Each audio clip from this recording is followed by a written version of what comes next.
get started. We did. I guess you saw some of the guys. Raphael. Did you see somebody else in here? Player? No, just Raphael.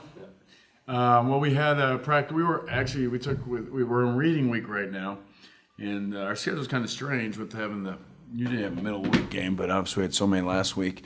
But reading week, so we had 2 days off. We practiced today. I went recruiting Monday and Tuesday. I was in Pennsylvania, central Pennsylvania, and then over to D.C. So out on the road, and then we went today. So we gave them, I guess you could say 2 days off, but they were doing some stuff on their own and lift and shooting obviously on their own. So getting ready for Eastern Washington, part of this Gotham Classic, and interesting how the teams come about in these events. You never know quite who you're going to get, and obviously they were very good last year, Eastern Washington, and lost one of their key players, but have some very good players coming back and play a little different, weave and spread it out and try to get some matchups, situations. So we will practice a little bit against them today. We'll do more tomorrow, and then have the walkthrough on Friday. So, I think it was a good practice today. Could have been better, and we'll get after it tomorrow here.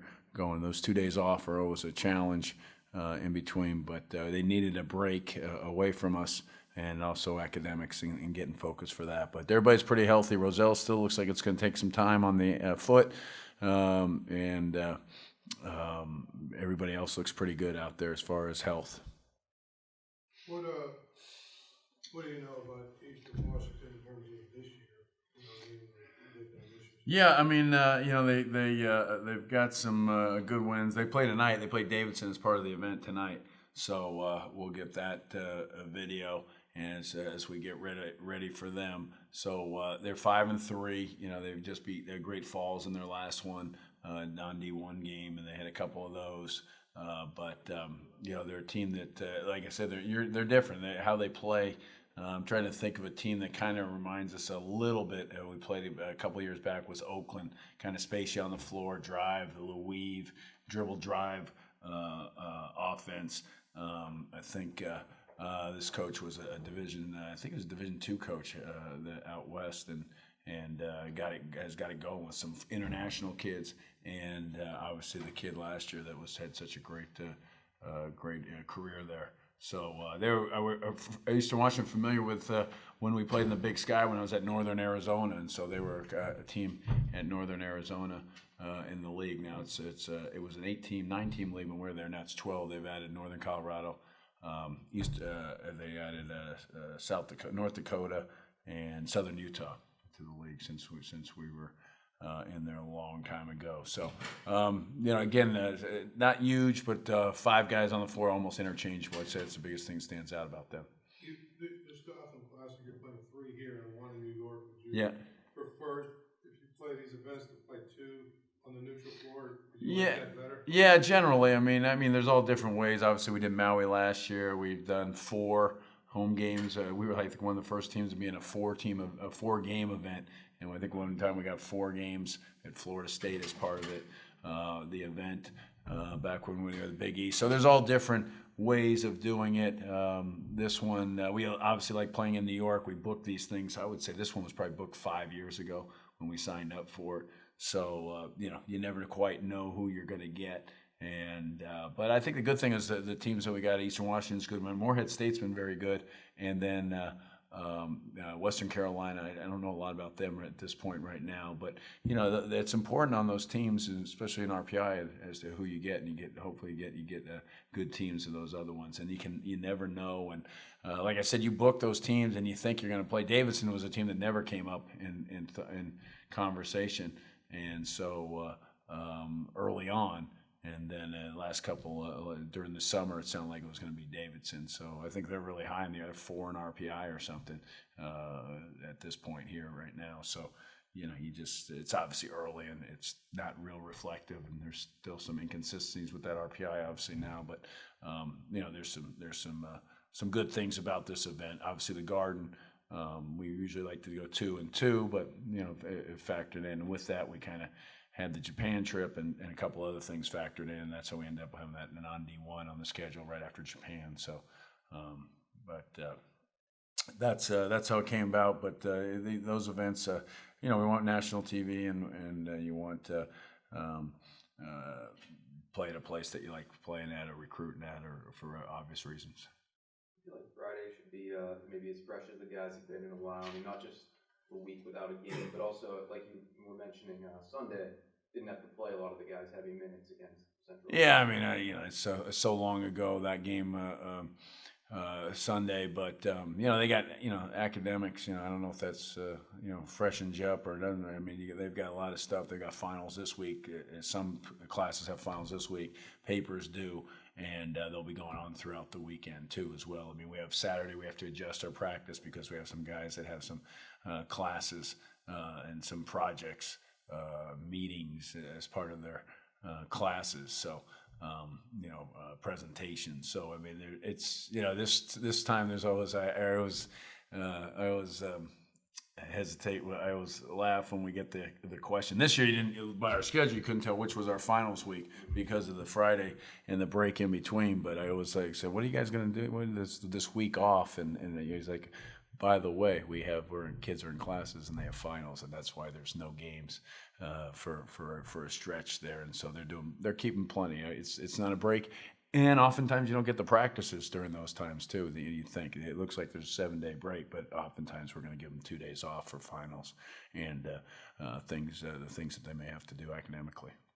Seems like Eastern Washington shooting the 3 a lot. I think they're second nationally in attempts per game. How do you prepare for that as a team? Yeah, we went through it today, and it's interesting because sometimes these games concern you early on, but they help you too because they give you a team that you probably can't simulate in practice, and we're trying to as best we can. But we talked about guarding and this weave and spreading it out and having 4 guys, sometimes 5, that can shoot the ball from 3, and it's we don't practice against that a lot, and so you have to do things. That for this game that you'll see, and maybe not for a long period of time in the ACC, but you'll see it for 5-minute stretch or a 10-minute stretch or end the game situation. So it gives you those opportunities, and we try to simulate it here a little bit in practice, but it's never quite what it is a game and a team that does it all the time and has the personnel equipped for it. And as far as like your team's job defending, you look at the Purdue game versus the Duquesne game, for example. What do you attribute that change to as far as having success? I mean, you had a big guy hit 2 threes that hadn't hit one all year. I mean, sometimes things happen, and that don't quite fit into the, the past experiences, past history from. So I mean, it's they hit some deep threes. The first 3 they hit, we couldn't have guarded it any better. I mean, there were some strange ones. The zone, we played zone, which that was a big part of it, and that's what the game is so. Disappointing to us because we can get to play the way we wanted to play, and when you put yourself in a hole 17 down. So that game was, we lost to a really good team, but we didn't play the way we wanted to play. And once we started to, we had put ourselves in a position. But again, there's all different reasons. The zone, obviously, Duquesne obviously shoots it well, but we know their personnel, we know their guys, and we guard them well early, and they didn't get going. Purdue hits a tough 3, guarded 3, 25-foot 3 off the dribble. A guy hadn't made a 3 off the dribble all year, and he makes that one. So there's sometimes things just happen. I've heard guys say, guys make plays out of ordinary, or teams are going to play at the highest level one game and their lowest level another game, and there's certain things you just can't explain. Do you think this team is more prepared to deal with maybe a different style than in the past because of the depth you have, the comfort level you have of bringing a number of guys off the bench to play a different role? I hope, and we're a work in progress. I mean, I don't think we've got it all figured out. We got, those guys you're talking about, they haven't been through it. I mean, they haven't done it. They haven't done it night in, night out, and so we're not where we need to be. I mean, or where we're going to be. I mean, we understand that. So, that's why we practice. And so hopefully we can get some stuff done defensively. But there is some, I'm excited about the depth. I mean, everybody has depth in November. I mean, do you have it in, once you start, losing some games or injuries or whatever it may be, or transfers or whatever, everybody had, or they're just not good enough. I mean, you don't feel comfortable putting guys in, but I think we do. I think we're heading, but it's all how they progress. I mean, we got to get better. I mean, we got to show the improvement. We got to have those freshmen improve. We got to have the sophomores improve. We got to have seniors improve.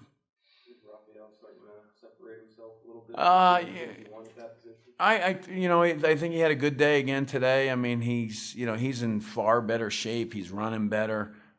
He's healthier. I mean, he had the hamstring. I can't even go down the list, but yeah, he's played good. He's given us what we need. I think more physicality, a little bit more defensive presence.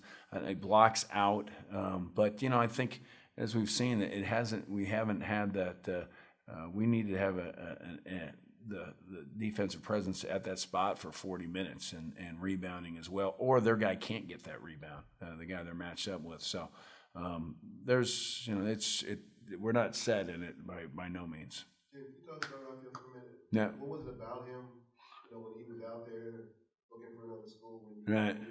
What had you seen before? What had you Yeah, I mean, just the numbers stood out. I mean, he led the league in rebounding, and in the Ivy League is, I was talking to some people in that league, and I think a phrase used, he's led the league in rebound 3 years in a row in a good rebounding league, and I, thinking about that, each league has its strengths, and there's size in the Ivy League. I mean, there's big players in the Ivy League, and there's probably not the depth and the athleticism, but there's teams with some good players. You see the kid at Connecticut that's playing well from Cornell. I mean, he's putting up really good numbers, not just a role guy, but a guy that's putting up good numbers. So you've seen that transition and sometimes, and that stood out. And obviously we're in a need. We had a situation where it's late. We recruited high school guys that we didn't get. A couple guys that were highly ranked guys that we had recruited for a couple of years, 3 years really. So you put yourself in a position. We made a decision to go after some guys that we knew were going to be recruited by everybody in the country, and we didn't get them, and really, then when that occurs, there's only so many guys available at that point, and so that's what recruiting is. I mean, you gotta, you try to get some guys, but it's who you can get, and who you do get, and that's that we got. But hoping rebounding translates. You've always heard that phrase that no matter what, scoring may score in high school or may score at a certain level, but it doesn't translate when they go to a higher level, play against better players. The theory is that rebounding translates. No matter if you rebound in a bad junior college league, you're still going to rebound at a high level of college. I mean. So we haven't seen those numbers from him, but he hasn't played those minutes. But you've seen him, do some things defensively and on the glass. And when he's been in there, we've been better in those two areas, defensively and rebounding. Last thing Yeah. Sunday you mentioned Jonathan might be looking at a red shirt. Is there any update? Yeah, I mean, he's had some things going on and some injuries, and we're just looking at it here with the men. I really like Jonathan. I mean, I was trying to get that across on the radio and a couple of different interviews. We really like him. He's very coachable. He had a really good day today in practice. He was one of our leading scorers. Kind of let him go a little bit today. He ran the second group. So he can score the basketball, and we really like him. He's really coachable. He's a great kid. He's nice. He's polite. He's friendly. He's outgoing. He's got a lot going on, some family things, and so it's just it looks like a possibility that he'll be able to. That's a possibility. That's an opportunity that he has, and I think he's going to be a good player. And obviously we have James, who's playing 35 minutes a game at this point and playing at a high level. So we're looking at it down the road. Best thing for his career.